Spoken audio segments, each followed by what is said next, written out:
What you guys have all been waiting for, the update on our 40-gallon breeder aquarium. And yeah, man, we got some livestock in here. We got a torch coral, green tip. He's doing very well. The tank's been up and running for over a week now, and we just put these livestock fish and coral and anemones in here 3 days ago, and they're doing awesome, guys. Here's the bubble tip back there. That's the third spot that he's moved to. He does seem to like it right there, so if that's where he's happy, that's where we're gonna leave him.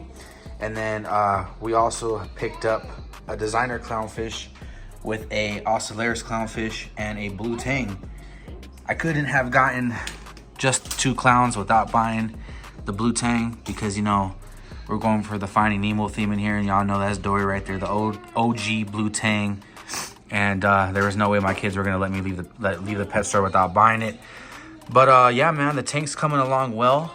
We bought some more live rock, and we capped off that left side. So this is the final scape. Moving forward, obviously it's a stretch adding a blue tang in here. I was only gonna go with a clownfish because they say after a week or so of your tank cycling, you could add some clownfish in here, and they're really hardy fish, so they do good in hardy waters. And I do know that the blue tang is going to get very massive eventually, so this will be a grow out tank for the blue tang.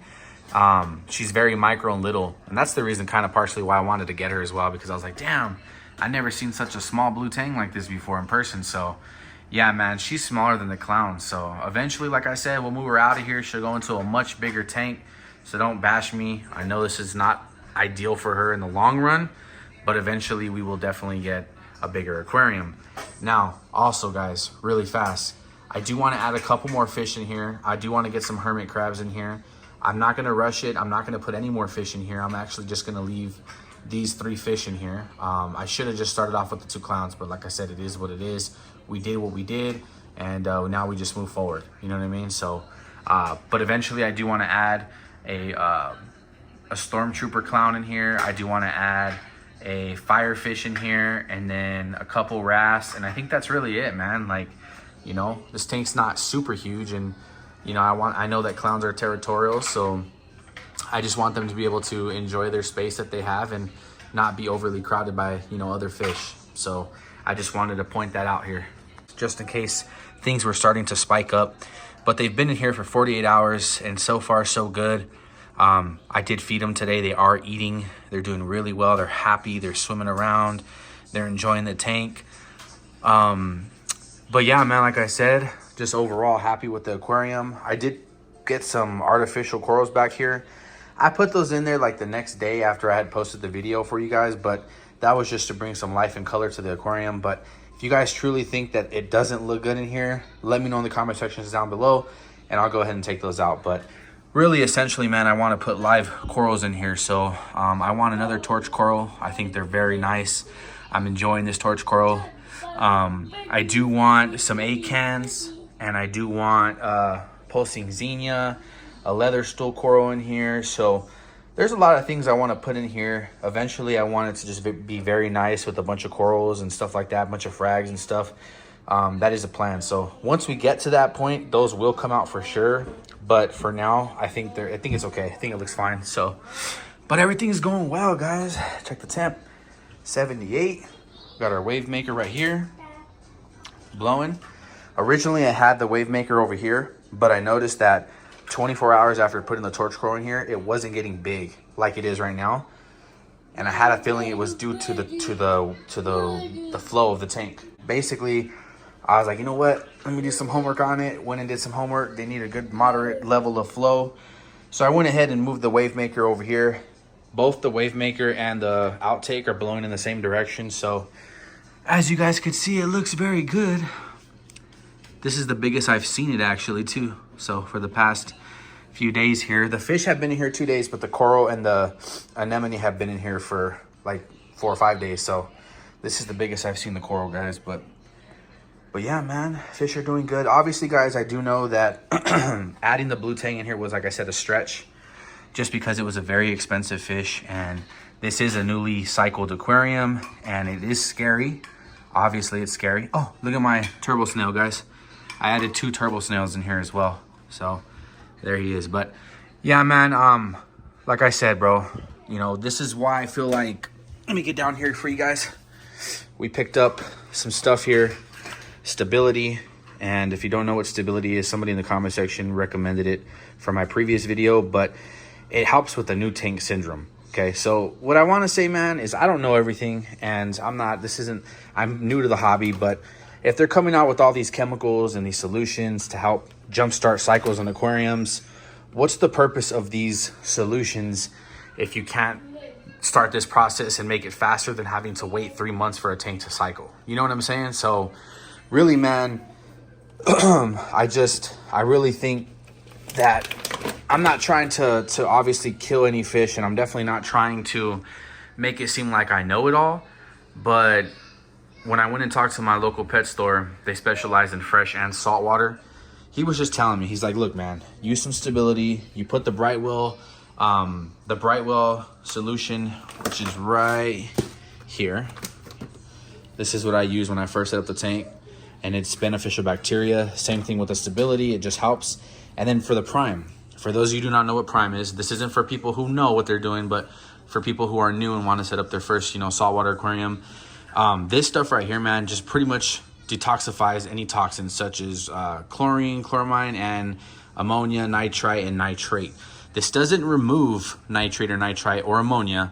It just makes it less toxic. So this is where this comes into play, because what I was told, once I start seeing the spikes in my aquarium, then to add that solution in there, and it doesn't remove it, like I said, but it makes it less toxic for the fish, to which the fish will have a easier time of like being able to handle those numbers when they do spike. I'm obviously prepared, and I do know that my numbers will spike adding these fish in here. The ammonia is going to spike, which is going to trigger the nitrate and nitrite. So I'm prepared for that, and as long as you get yourself a pretty nice saltwater kit, testing kit here, you'll be able to maintain your water and check it every single day.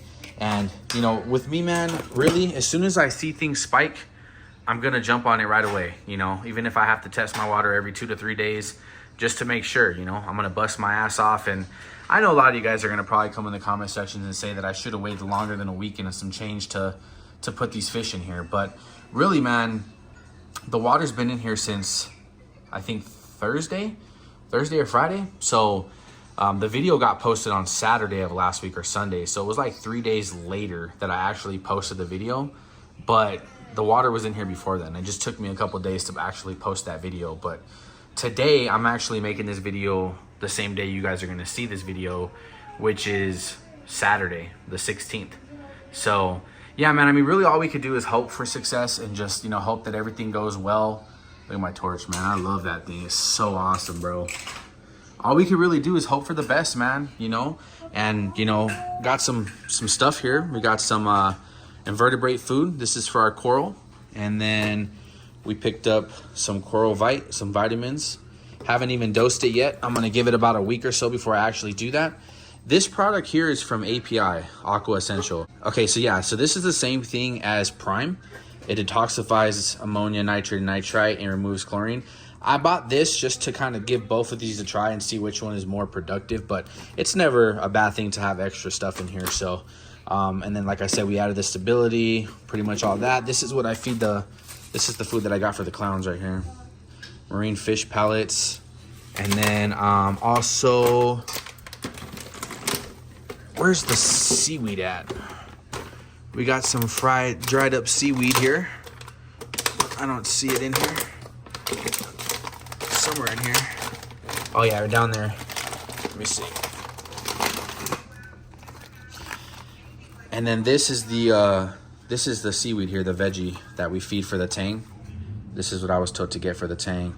And then we did pick up some frozen mysis shrimp, plankton, and I think some other type of meaty foods as well that they're in the freezer right now. But yeah, man, like I said, everything is going well. I'm very excited. I think the tank's coming along. We also picked up a coral light, guys. I don't know if you saw in the first video, we had a standard LED light, but this is a coral reef light by Wills. And then I got that off Amazon. And so far so good. My corals are doing good. My anemone's doing well.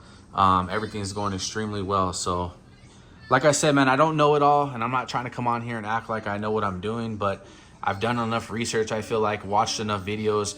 I've seen people put livestock in their aquarium after a week of having the tank running.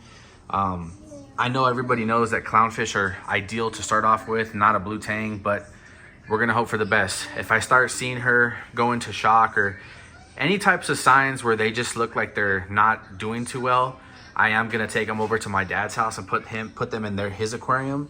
His tank's been running for months now, so yeah, his fish are doing awesome. That's the tank I set up for him. So if need be, I'll get them out of here once, you know, if things go south. But I do plan on working on a quarantine tank, so I'm gonna probably work on that in the next week or so, and just have that more as like a medical tank, and obviously a quarantine tank for whenever I get new fish, I can quarantine my fish. But other than that, man, feeding habits, we're gonna feed every two days or so. I don't want to build up a lot of ammonia in the tank by wasting food and the fish pooping a lot. So that's the plan with that. I did find a filter slash like skimmer thing, and I found it at Petco. So I'm gonna actually go and pick it up, and it'll get rid of any like scum that's on top up there. And it also has carbon in it, so it'll keep this tank crystal clear, activated carbon.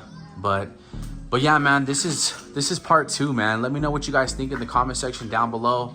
I appreciate all of your support, all of your tips, all of your knowledge.